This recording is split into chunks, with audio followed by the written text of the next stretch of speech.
Good morning, YouTube. My topic today is at their mercy. It's wintertime, so excuse my clear my throat. I think I'm meant to live in a warm, hot place. I think that's my blood, like because when it starts to get colder, man. Ay, ay, ay. So we're all meant to be somewhere anyway. We're all that we're fit in. We just do. Some people like to live in the sun and they're happy, right? Anyway, my talk today is about at their mercy. If you ever find yourself, well, I should say, if you find yourself, you will find yourself around environments and people that you will have no other choice but to cow down because you're at their mercy. You're living in their place. For instance, when you start to rent from someone, and let's say it's you decide not to go sign a lease, and you like for me personally, I like the idea of living on a monthly basis because you just never. Everyone's different, right? Um, I've had long-term rentals, and they're pretty good. And short-term rentals seem to work, especially when you want to move and go somewhere else. Blah blah blah. There is a price for it, though. When you are living some people's home, you're living under their government.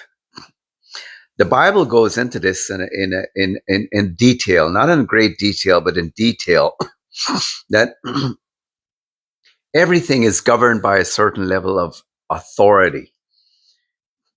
So when you walk into somebody's home, you're immediately under their shadow, they're in their government.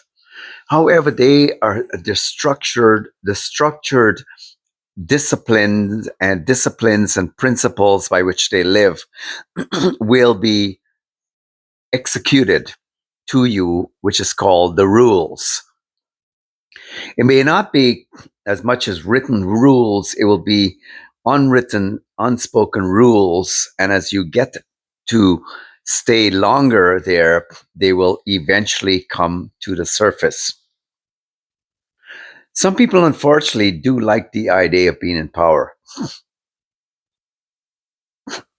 Something I discovered that if people have been through a certain amount of hurt and pain in their life, some people recover and they've learned to give other people what they didn't have. I mean, what they wouldn't want for other people, they were given that. Other people carry their stuff, and they with sometimes, which makes it really tough. And by the way, it makes it easy to forgive them because a lot of things that happen in our lives or is going on in our lives are really below surface, and only so many people are able to get down there. It's like an iceberg, only so much of it is above the water, right? They call the tip of the iceberg. And when a ship is going by that iceberg, right, or going to it, sometimes they make the mistake of looking at the iceberg, the tip of it, and they go, it's small. Now, beneath the surface of that iceberg is this big, humongous, mountainous region of that iceberg. It's huge beneath the water.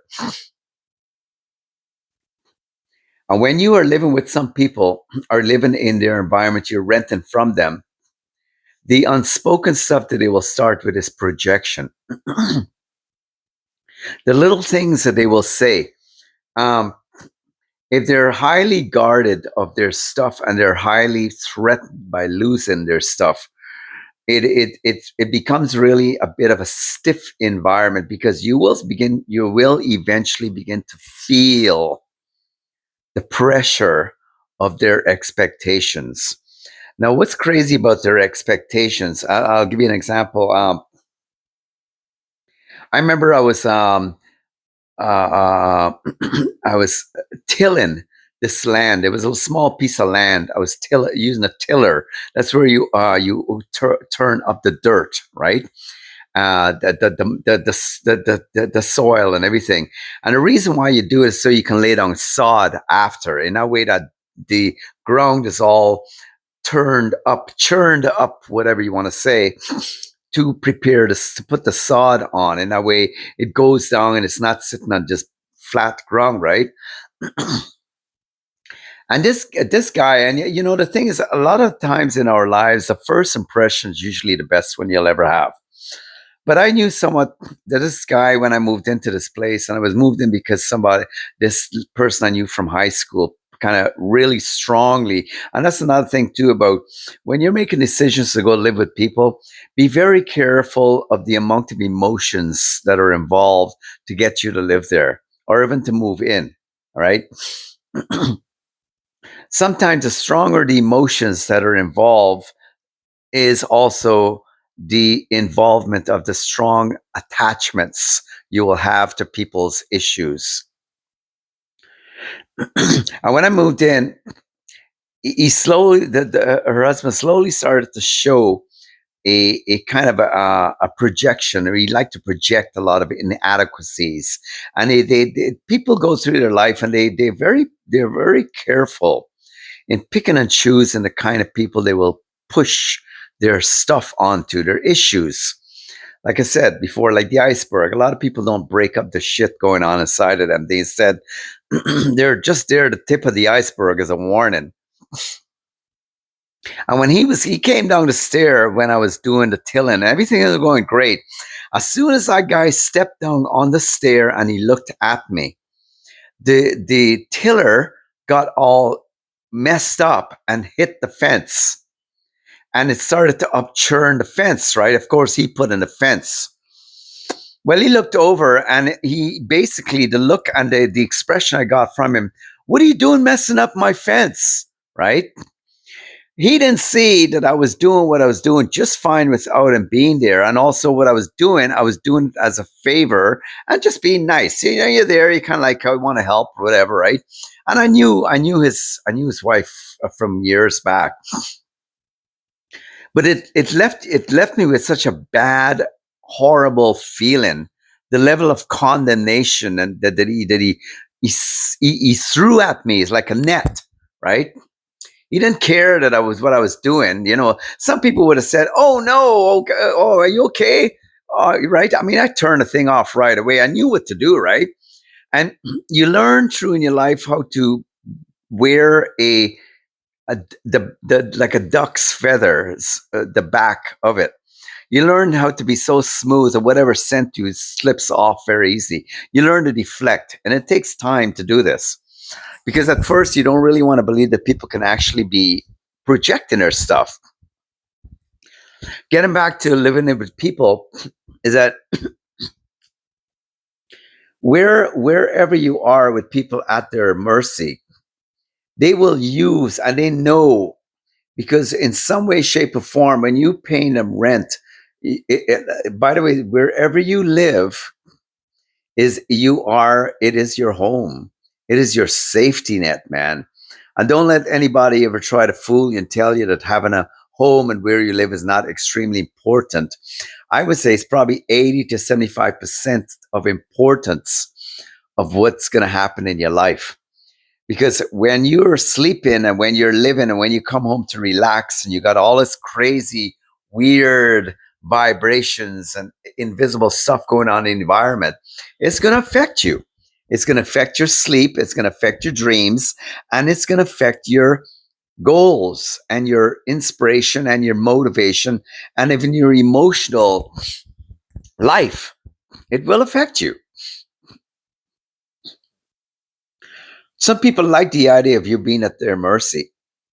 Other people, they know that when you're in their home, okay, and I'm talking about the decent folks, they know somewhere deep down inside they have that special something inside.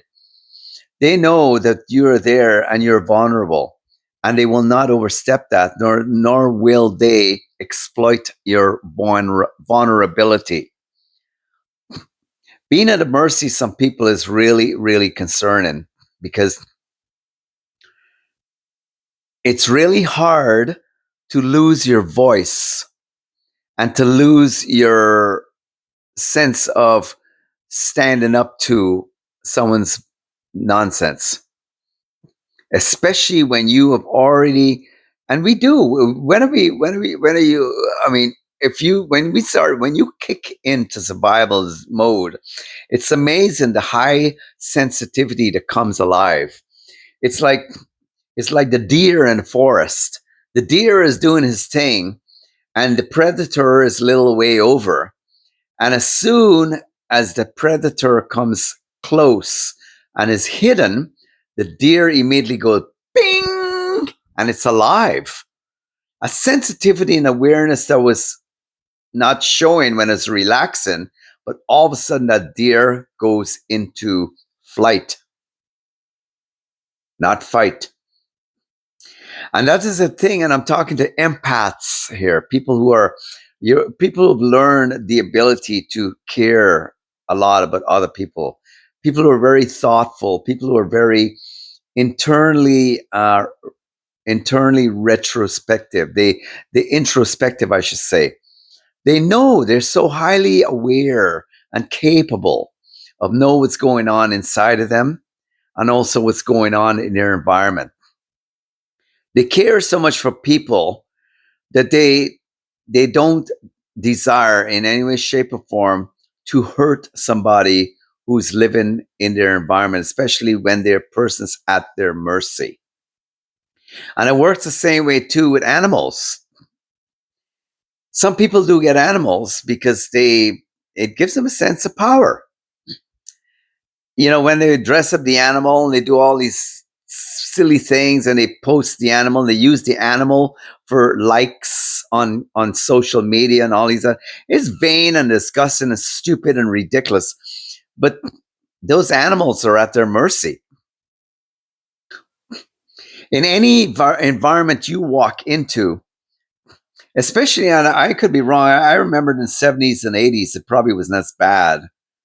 But I noticed, even in the 90s even, but I noticed like after probably the last 15, 20 years, I started to notice a real change in society with people. And people started to become a little bit more, not to talk for everybody, but you really get a chance to see what people are really all about when you're at their mercy. Especially you begin to see how vindictive, spiteful, how I've seen it. I've seen it with this one lady I was living at too, with her husband, whom I knew from years ago. She had a stressful, how can I put it, a real, oh man, an abusive situation. Oh boy, where's my head today? An abusive situation happened in her life where the guy used to take her and pull her down into the basement and basically he used to beat on her, right? And he used to lock the door or leave her down in the basement, basically tell her until she stops crying. I mean, that's just horrific to hear that kind of stuff that would actually happen. So it leaves marks on a person. It does. Some people, how they recover from their pain is they say a couple of things. They say that it's never going to happen to me again, and it's payback. They go down the avenue of payback. And whether because they haven't matured enough or grown up enough, they wait for the right environment and person to come into their life who's at their mercy. And they will take out what they would have liked to taken out on their abuser on that innocent person. And I remember when I was in the basement, we had a moment there where I was really tired and everything, and she came down. She wanted some stuff to be done. I said a little too late and all this stuff. Well, she was really vindictive and she was quite aggressive. But I expressed how I felt, and I said, "Look, I'm tired. And I don't really want to, I can't remember how the whole situation, the conversation went, but the way she stormed up the stair, I was immediately taken back to that situation. It's like I could feel her energy, that she was literally replaying the situation where her abuser was going up the stairs and she was left vulnerable and at his mercy. I was left vulnerable and at her mercy. What a twisted and crazy thing, isn't that? And even some people will do that in life. They will actually, when you're at a vulnerable moment with them, they will do that. They will take out their stuff on you. And it gets to the point of psychopaths. And they won't come out and say that, but it's crazy the stuff that goes on in people. So I will just leave you with this, that I would trust that you would like and subscribe my videos. But I will just leave you with this inspiration. When you know, it doesn't matter who that person is, that you're going to be at the mercy of that person because you become vulnerable, be very careful. Be very careful and don't ignore the small signs that you already have gathered about that person, because it will amplify when you're at their mercy. Have a good day. Thank you.